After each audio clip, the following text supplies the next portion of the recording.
महाभारत से मिलते हैं ये 18 सबक वेद ही हैं, हिंदुओं के धर्म ग्रंथ। वेदों के 4 भाग हैं, ऋग, यजुर, साम और अथर्व। महाभारत को 5वां वेद माना जाता है। प्रत्येक भारतीयों को इसे पढ़ना चाहिए। इसमें वह सब कुछ है जो मानव जीवन में घटित होता है या हो सकता है।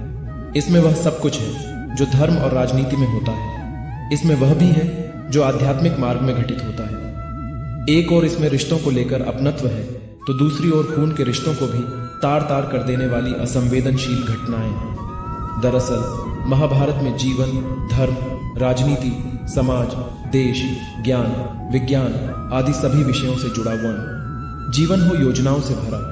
भगवान श्री कृष्ण के अनुसार जीवन का बेहतर प्रबंधन करना जरूरी है। जीवन के किसी भी क्षेत्र में बेहतर रणनीति आपके जीवन को सफल बना सकती है, और यदि कोई योजना या रणनीति नहीं है तो समझो जीवन एक अराजक भविष्य में चला जाएगा, जिसके सफल होने की कोई गारंटी नहीं। भगवान श्री कृष्ण के पास पांडवों को बचाने का कोई मास्टर प्लान नहीं होता तो पांडवों की कोई औकात नहीं थी कि वे कौरवों से किसी भी मामले में जीत जाते। उनकी जीत के पीछे श्री कृष्ण की रणनीति का बहुत बड़ा योगदान रहा। यदि आपको जीवन के किसी भी क्षेत्र में जीत हासिल करना हो और यदि आपकी रणनीति और उद्देश्य सही है तो आपको जीतने से कोई रोक नहीं सकता।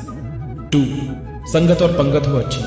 कहते हैं कि जैसी संगत वैसी पंगत और जैसी पंगत वैसा जीवन। आप लाख अच्छे हैं, लेकिन यदि आपकी संगत बुरी है तो आप बर्बाद हो जाएंगे। लेकिन यदि आप लाख बुरे हैं और आपकी संगत अच्छे लोगों से है और आप उनकी सुनते भी हैं तो निश्चित ही आप आबाद हो जाएंगे। महाभारत में दुर्योधन उतना बुरा नहीं था जितना कि उसको बुरे मार्ग पर ले जाने के लिए मामा शकुनी दोषी थे। शकुनी मामा जैसी आपने संगत पाल रखी है तो आपका दिमाग चलना बंद ही समझो। जीवन में नकारात्मक लोगों की संगति में रहने से आपके मन और मस्तिष्क पर नकारात्मक विचारों का ही प्रभाव बलवान रहेगा। ऐसे में सकारात्मक या अच्छे भविष्य की कामना व्यर्थ है। 3. थोथा चना बाजे घना। मालवा में एक कहावत है कि थोथा चना बाजे घना, अर्थात जो अधूरे ज्ञान हासिल किए हुए लोग रहते हैं वे बहुत वाचाल होते हैं। हर बात में अपनी टांग अड़ाते हैं और हर विषय पर अपना ज्ञान बघारने लगते हैं, लेकिन कभी कभी यह अधूरा ज्ञान भारी भी पड़ जाता है। पहली बात तो यह कि इससे समाज में भ्रम की स्थिति निर्मित होती है, और दूसरी बात यह कि ऐसा व्यक्ति जिंदगी भर कंफ्यूज ही रहता है। कहते हैं कि अधूरा ज्ञान सबसे खतरनाक होता है। इस बात का उदाहरण है अभिमन्यु। अभिमन्यु बहुत ही वीर और बहादुर योद्धा था, लेकिन उसकी मृत्यु जिस परिस्थिति में हुई उसके बारे में सभी जानते हैं। मुसीबत के समय यह अधूरा ज्ञान किसी भी काम का नहीं रहता है। आप अपने ज्ञान में पारंगत बने। किसी एक विषय में तो दक्षता हासिल होना ही चाहिए। 4. दोस्त और दुश्मन की पहचान करना सीखें। महाभारत में कौन किसका दोस्त और कौन किसका दुश्मन था यह कहना बहुत ज्यादा मुश्किल तो नहीं, लेकिन ऐसे कई मित्र थे जिन्होंने अपनी ही सेना के साथ विश्वासघात किया। ऐसे भी कई लोग थे जो ऐन वक्त पर पाला बदलकर कौरवों या पांडवों के साथ चले गए। शल्य और युयुत्सु इसके उदाहरण हैं। इसीलिए कहते हैं कि कई बार दोस्त के भेष में दुश्मन हमारे साथ आ जाते हैं और हमसे कई तरह के राज लेते रहते हैं। कुछ ऐसे भी दोस्त होते हैं जो दोनों तरफ होते हैं। ऐसे दोस्तों पर भी कतई भरोसा नहीं किया जा सकता, इसलिए किसी पर भी आंख मूंद कर विश्वास नहीं करना चाहिए। अब आप ही सोचिए कि कौरवों का साथ दे रहे भीष्म, द्रोण और विदुर ने अंततः युद्ध में पांडवों का ही साथ दिया। ये लोग लड़ाई तो कौरवों की तरफ से लड़ रहे थे, लेकिन प्रशंसा पांडवों की करते थे और युद्ध जीतने के उपाय भी पांडवों को ही बताते थे। 5. हथियार से ज्यादा घातक बोल वचन। यह बात तो सभी जानते होंगे कि किसी के द्वारा दिया गया बयान परिवार, समाज, राष्ट्र या धर्म को नुकसान पहुंचा सकता है। हमारे नेता, अभिनेता और तमाम तरह के सिंहासन पर विराजमान तथा कथित लोगों ने इस देश को अपने बोल वचन से बहुत ज्यादा नुकसान पहुंचाया है। महाभारत का युद्ध नहीं होता यदि कुछ लोग अपने वचनों पर संयम रख लेते। आपने द्रौपदी का नाम तो सुना ही है। इंद्रप्रस्थ में एक बार जब महल के अंदर दुर्योधन एक जल से भरे कुंड को फर्शी समझकर उसमें गिर पड़े थे तो ऊपर से हंसते हुए द्रौपदी ने कहा था, अंधे का पुत्र भी अंधा। बस यही बात दुर्योधन को चुभ गई थी, जिसका परिणाम द्रौपदी चीरहरण के रूप में हुआ था। शिशुपाल के बारे में भी आप जानते ही होंगे। भगवान कृष्ण ने उसके टेन अपमान भरे वाक्य माफ कर दिए थे। शकुनी की तो हर बात पांडवों को चुभ जाती थी। सबक यह है कि कुछ भी बोलने से पहले हमें सोच लेना चाहिए कि इसका आपके जीवन, परिवार या राष्ट्र पर क्या असर होगा और इससे कितना नुकसान हो सकता है। इसीलिए कभी किसी का अपमान मत करो।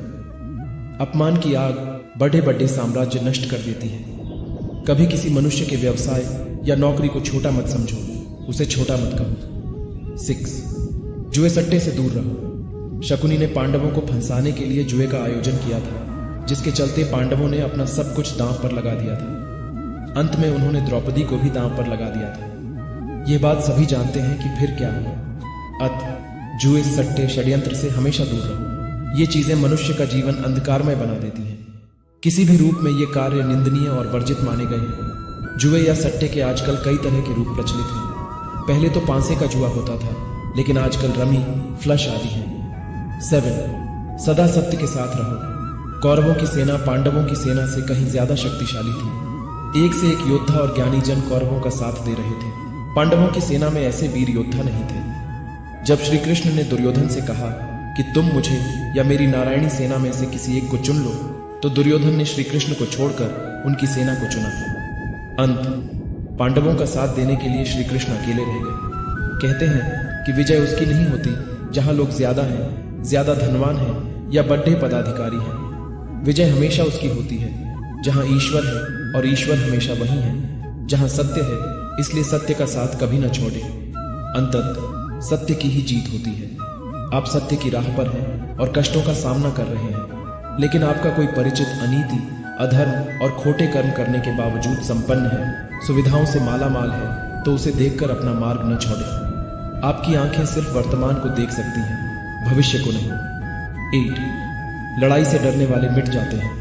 जिंदगी एक उत्सव है, संघर्ष नहीं। लेकिन जीवन के कुछ मोर्चों पर व्यक्ति को लड़ने के लिए हमेशा तैयार रहना चाहिए। जो व्यक्ति लड़ना नहीं जानता, युद्ध उसी पर थोपा जाएगा या उसको सबसे पहले मारा जाएगा। महाभारत में पांडवों को यह बात श्री कृष्ण ने अच्छे से सिखाई थी। पांडव अपने बंधु बांधवों से लड़ना नहीं चाहते थे, लेकिन श्री कृष्ण ने समझाया कि जब किसी मसले का हल शांतिपूर्ण किसी भी तरीके से नहीं होता, तो फिर युद्ध ही एकमात्र विकल्प बच जाता है। कायर लोग युद्ध से पीछे हटते हैं, इसीलिए अपनी चीज को हासिल करने के लिए कई बार युद्ध करना पड़ता है।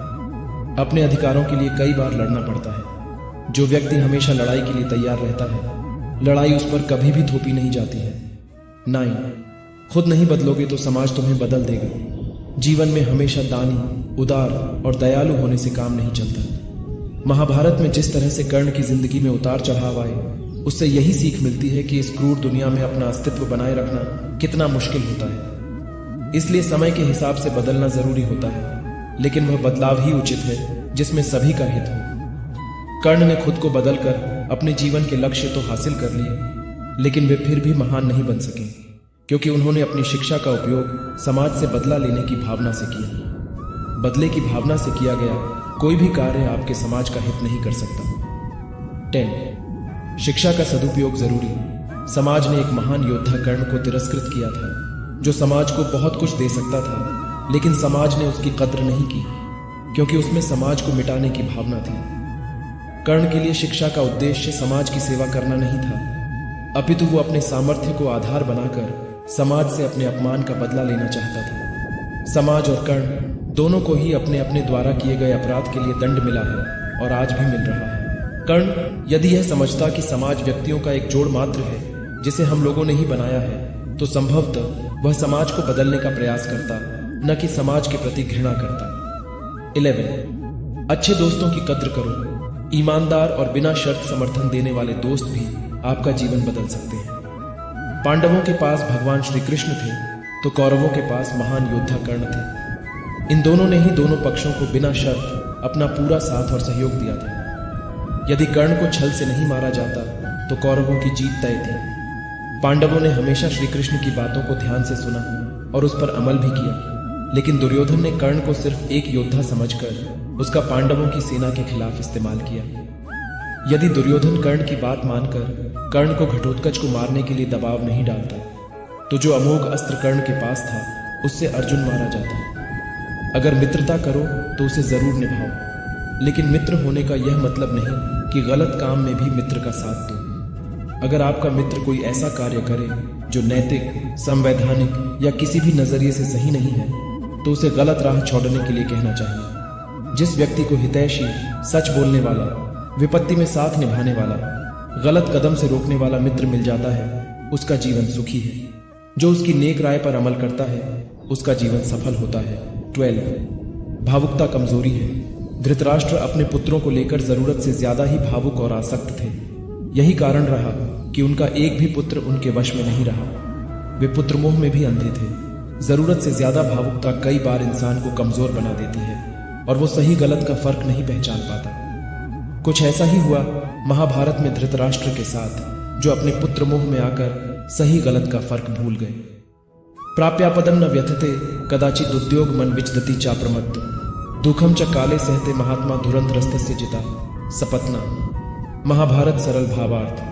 बुरे हालात या मुसीबतों के वक्त जो इंसान दुखी होने की जगह पर संयम और सावधानी के साथ पुरुषार्थ, मेहनत या परिश्रम को अपनाए और सहनशीलता के साथ कष्टों का सामना करे तो उससे शत्रु या विरोधी भी हार जाते हैं।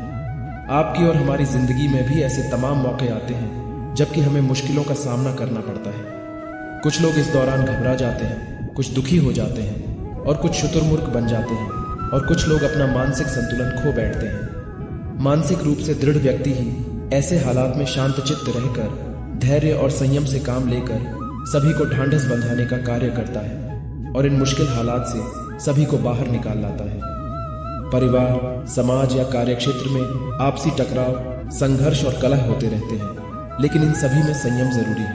13 शिक्षा और योग्यता के लिए जुनूनी बनो। व्यक्ति के जीवन में उसके द्वारा हासिल शिक्षा और उसकी कार्य योग्यता ही काम आती है। दोनों के प्रति एकलव्य जैसा जुनून होना चाहिए, तभी वह हासिल होती है। अगर आप अपने काम के प्रति जुनूनी हैं तो कोई भी बाधा आपका रास्ता नहीं रोक सकती। एकलव्य इसका सबसे बड़ा उदाहरण है, जिन्होंने छिपकर वह सब कुछ सीखा जो गुरु द्रोणाचार्य अर्जुन को सिखाते थे। एकलव्य की लगन और मेहनत का ही नतीजा था जो वे अर्जुन से भी बेहतर धनुर्धर बन गए थे। 14 कर्मवान बनो। इंसान की जिंदगी जन्म और मौत के बीच की कडेड़ी भर है। ये जिंदगी बहुत छोटी है, कब दिन गुजर जाएंगे आपको पता भी नहीं चलेगा, इसलिए प्रत्येक दिन का भरपूर उपयोग करना चाहिए। कुछ ऐसे भी कर्म करना चाहिए जो आपके अगले जीवन की तैयारी के हों। अतः इस जीवन में जितना हो सके उतने अच्छे कर्म कीजिए। एक बार यह जीवन बीत गया तो फिर आपकी प्रतिभा, पहचान, धन और रुतबा किसी काम नहीं आएंगे। 15 अहंकार और घमंड होता है पतन का कारण। अपनी अच्छी स्थिति, बैंक बैलेंस, संपदा, सुंदर रूप और विद्वता का कभी अहंकार मत कीजिए। अगर आप में ये खूबियां हैं तो ईश्वर का आभार मानिए। समय बढ़ा बलवान है। धनी, ज्ञानी, शक्तिशाली पांडवों ने वनवास भोगा और अति सुंदर द्रौपदी भी उनके साथ वनों में भटकती रही। 16 कोई भी संपत्ति किसी की भी नहीं है। अत्यधिक लालच इंसान की जिंदगी को नर्क बना देता है। जो आपका नहीं है उसे अनीतिपूर्वक लेने, हड्डी ड्यापने का प्रयास न करें। आज नहीं तो कल ईश्वर उसका दंड अवश्य ही देता है। भगवान श्री कृष्ण कहते हैं कि आज जो तेरा है कल, बीता हुआ कल किसी और का था और कल आने वाला कल किसी और का हो जाएगा। अतः तू संपत्ति और वस्तुओं से आसक्ति मत पाल, ये तेरी मृत्यु के बाद यहीं रखे रह जाएंगे। अर्जित करना है तो किसी का प्रेम अर्जित कर जो हमेशा तेरे साथ रहेगा। 17 ज्ञान का हो सही क्रियान्वयन। शिष्य या पुत्र को ज्ञान देना माता पिता व गुरु का कर्तव्य है, लेकिन सिर्फ ज्ञान से कुछ भी हासिल नहीं होता। बिना विवेक और सद्बुद्धि के ज्ञान अकर्म या विनाश का कारण ही बनता है। इसलिए ज्ञान के साथ विवेक और अच्छे संस्कार देने भी जरूरी है। इसके अलावा वह ज्ञान भी निष्प्रयोजन सिद्ध होता है जिसे हासिल करने वाला व्यक्ति योग्य नहीं है, अर्थात जिसका कोई व्यक्तित्व और कार्य करने की क्षमता नहीं है। 18 दंड का डर जरूरी। न्याय व्यवस्था वही कायम रख सकता है जो दंड का सही रूप में लागू करने की क्षमता रखता है। यह चिंतन घातक है कि अपराध से घृणा करो, अपराधी से नहीं।